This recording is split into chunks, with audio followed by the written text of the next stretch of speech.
লালন শাহীর মানে আসলে লালন মেলা। আমার একটি নতুন গান শুট করতে গিয়েছিলাম সেখানে। আমরা সেখানে পৌঁছতেই দেখলাম অনেকে চলে এসেছে এই মেলায় অংশগ্রহণের জন্য। শুধু তাই নয়, বিভিন্ন সাধু সংঘ সকলেই এসেছেন এখানে। লালন এই শব্দটা শুনলেই মনের মধ্যে এক বিশেষ অনুভূতি জাগ্রত হয়।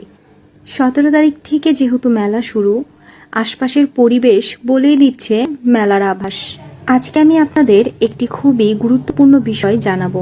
আমরা সকলেই কম বেশি জানি লালন সাঁইজিকে কলার ভেলায় ভাসিয়ে দেওয়া হয়েছিল। আর এটাই হলো সেই জায়গা যেখানে কলার ভেলাটি এসে বেঁধেছিল। এটা মূলত আগে একটি ঘাট ছিল।